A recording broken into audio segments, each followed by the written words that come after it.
I'm sculpting the X-Men until we have the full team standing together. This time, if I'm being honest, I was unfamiliar with the character until I started this series, and I had to immerse myself in reading and watching X-Men media to really get a feel for who this was. So join me as I sculpt and discover the character of Jean Grey.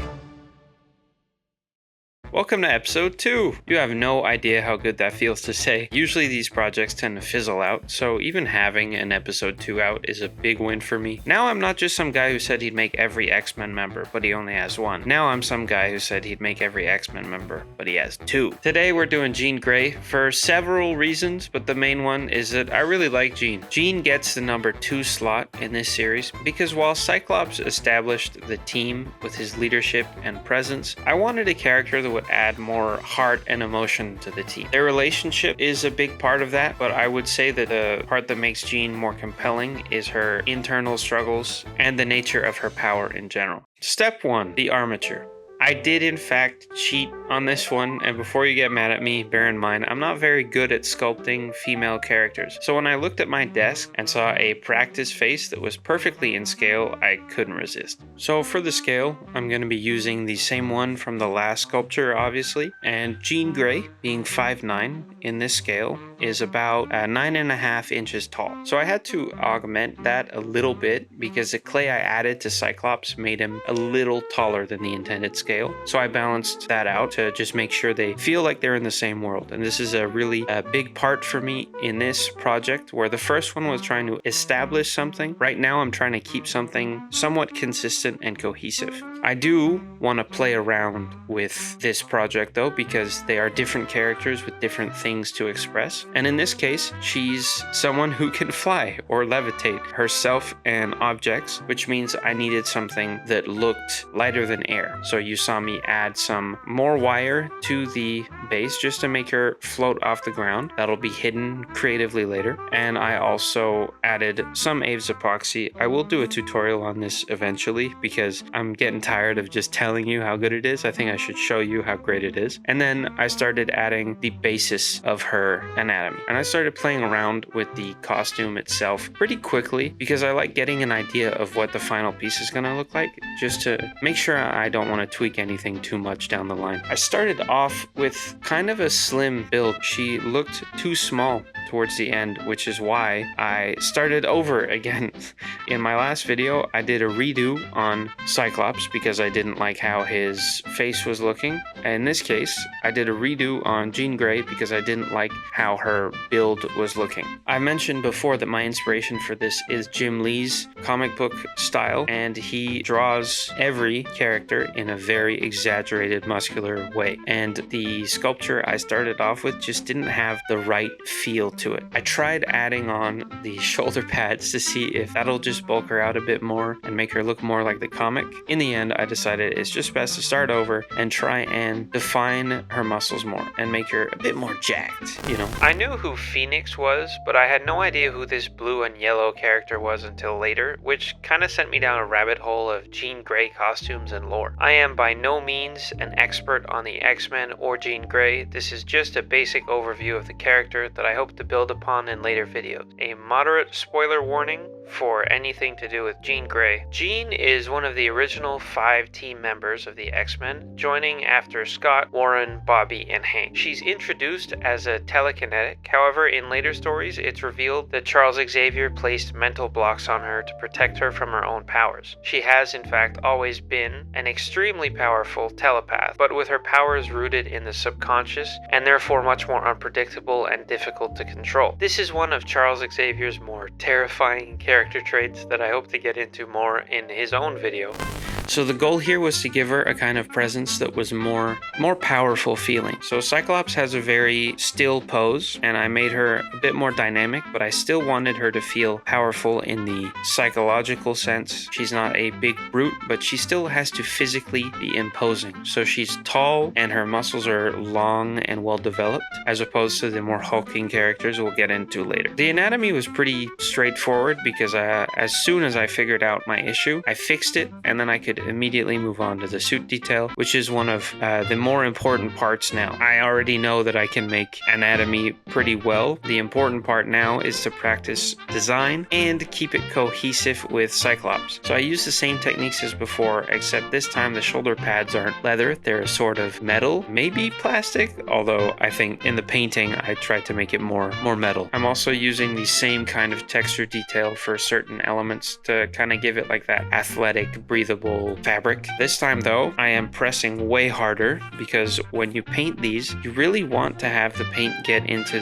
the recesses and give it a good detail. The belt was a pretty difficult thing to get right. I tried to put it lower on the waist to see if that would keep the X shape in the body, but later on I decided it's just not working, and I moved it up to her mid-waist, which kind of works. I'm still not too pleased about it, but it's better than nothing. And the details I took my time with, but Jean Grey, I kind of speed ran her. She's not as detailed and in-depth as Cyclops is because she's just a little smaller. I'm not super confident when it comes to sculpting female characters. I just have so much more practice with the dudes. A little tip of the trade here is whenever you have details on the face, like her mask, keep that as thin as humanly possible because it will bulk out her face way too much. One of the best parts for me was the hands because I had to force myself to do something I'm not super comfortable with. I don't like sculpting hands, and I use this technique. I don't remember where I got it from, but you basically make a mitt out of clay and then you roll out the fingers and then pose it and then place that onto your sculpture. It's quite difficult because there's no underlying structure in the fingers to stop it from falling off, so I tend to under detail the fingers. But in this case, because she's supposed to be wearing gloves, it's not actually that bad that there isn't that much detail because there's supposed to be some fabric over it. While making these shoes, I tried to hide the supporting wire, and later I was going to use some rocks, real life rocks, as opposed to buying rock like I have done before. The hair is when she finally came alive. Before the hair, I felt a kind of panic at the thought of her looking a bit too off. She just didn't look right, but as soon as I started giving her that giant 80s hair, it finally came together. And then the gloves, the gauntlets, I suppose. These are also supposed to be a kind of metal. And finally on the painting. I did another zenithal highlight this time, just a base coat of black, and I did not film myself adding the rocks. I wish I had, but I was getting kind of impatient, so I wanted this thing out exactly a month after the last one. Adding the white highlight is always just a fantastic feeling. It makes everything feel way more dramatic lighting-wise. It's like a cheat code for lighting. And it's a nice way to take a look at what it's going to look like in the end. The colors are the same way I did Cyclops. I just wanted essentially a carbon copy of the colors from the comic suit. I am pretty confused as to how Jean and the Phoenix become connected because there are several different versions. In one version, Jean's power is unlocked as a child when she goes into the mind of a childhood friend as she dies. The resulting trauma creates a telepathic cry of pain that reaches out into the universe, alerting the Phoenix of a potential powerful host. Charles Xavier placing those blocks in her mind was what kept the Phoenix hidden from Jean. In another version, Jean and the rest of the team are on a mission in space, where Jean drives the shuttle herself through deadly radiation. Her mind called out for help at the moment of death and merged itself with the Phoenix. It's for this reason that I really like the classic suit, since it ties in so well to the rest of the team, but its departure marks a significant change in the character. She is no longer the Jean they knew, and is now something infinitely more powerful. The Jean we're sculpting today is a pre-Phoenix version, and while that may seem boring for now, I need to establish the basis of the team before diverting into more specific versions and variations of the character. I would love to make a Phoenix or a Dark Phoenix in the future, so please let me know if you're interested in that. But I got to play around a little bit with the way they're applied. So down the middle is all blue, the same colors I used for Cyclops. Then the detailing that separates the yellow from the blue is black. And later on I added a little bit of gold because I thought it did work much better with her to have gold on the suit. So I'm using acrylic paints to do the wet blending to give some definition and highlights to certain areas. I'm going over it with a speed paint to give it all a cohesive blue, magic blue look. It's kind of like glazing, but the lazy version. Then the yellow, and I struggled a little bit with this because I wanted multiple different colors, kind of like Cyclops, where you had some black thrown in with the blue. With her, I tried that with brown, and it didn't look very good. It was too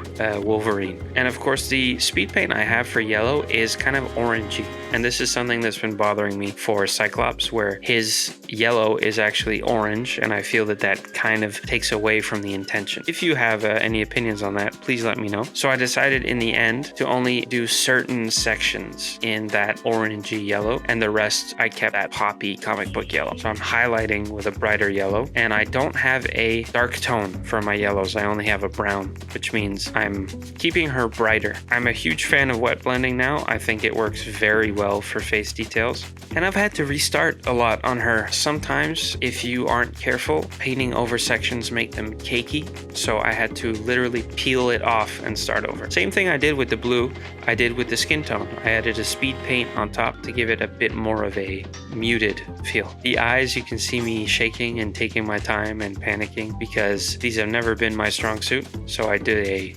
small little pin dot of a green on her eye, and then off camera, my eye is very close to it, I rounded it out and made it more realistic. And for the lips, I did give her a very bright red speed paint on top of it because it kind of gives that color pop that you see in cartoon and comic book images, where the face is one color and there's not a lot of variation to it, but the pop of color is the lips.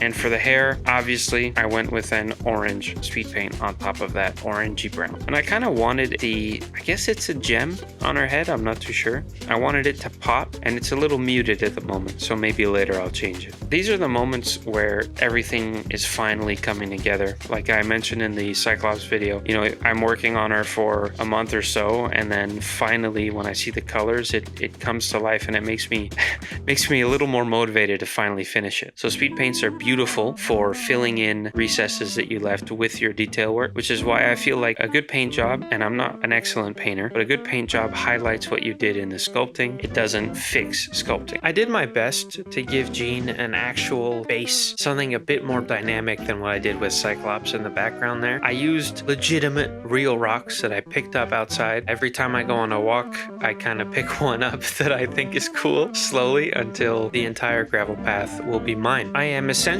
painting rocks to look like rocks, which means painting it gray and then giving it a black wash on top, adding maybe a bit of a dry brush at the end depending on how well that wash sets. Very watered down black paint will bring out some of the detail but keep it quite muted, which is what I was going for. I was trying to make floating telekinetic rocks, and it didn't work because the glue pattern made it kind of look just like a bunch of stacked rocks, not like something was floating. So I had to get more creative and use some wire, which I coated in hot glue and later painted in that characteristic purple pink power color that Jean Grey seems to have before the Phoenix is introduced. It's the same color I used on that gemstone thing on her forehead. I am not going to research what that gemstone thing is until much later, and I would love it if you told me, if you know what it is, in the comments. There I am, painting away, trying to avoid the rocks. I'm now going over the yellow once again with the same speed paint I used on Cyclops' junk in the back there because I wanted everything to tie together. That pasty yellow is brighter and more yellow than orange, but not quite what I was after. And the final step is to clean up that base, and we're done.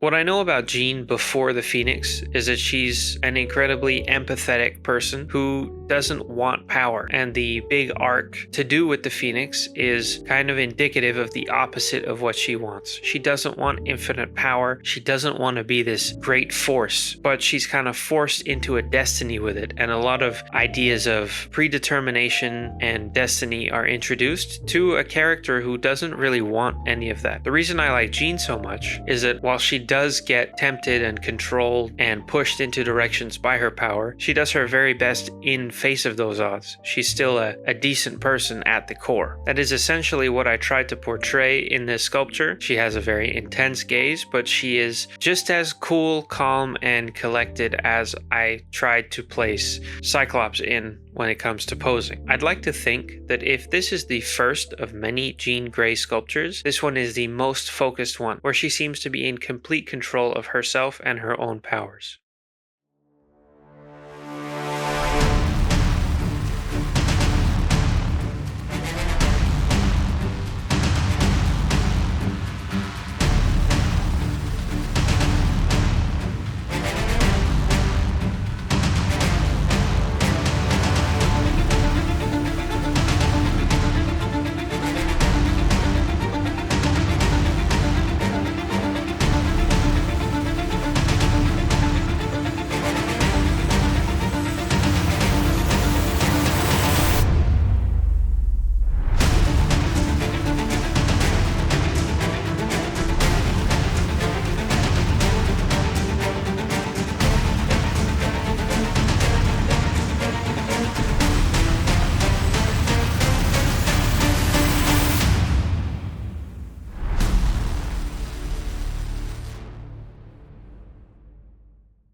Thank you very much for watching. This is, like I said, kind of a big deal for me, having actually completed part 2 of an ambitious plan. I hope to one day show you every single member of the team and have them all lined up, and a clear example of what happens when you just try your best with a project for a long period of time. I think she came out pretty well. She's definitely not as detailed as Cyclops is, but I think she still has her own value. Her pose is a bit more dynamic, and I think I do the basics a bit better. But there are certain bells and whistles missing that I think in later versions of Jean Grey I would like to push a little further. But as far as a interpretation of one of Jean Grey's many versions, I think this is a great first entry. Please let me know what you think. I would love to know if this suits your image of Jean Grey in your mind, if this matches your expectation of the series. And now that Jean is done, I get to add her to the team and get on to the next one. Thank you for watching.